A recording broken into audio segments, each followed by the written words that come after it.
sabihin mo at bibitawan ka na lang kung yan ang ikakaligaya ng puso. Wala akong ibang ginawa kundi ang lumigaya ka. Hindi ito panunumbat porket ngayong wala ka na.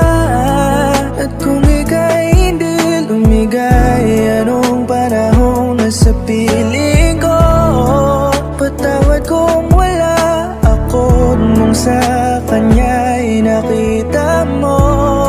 Salamat at ika'y minsa'y naging parte ng buhay ko.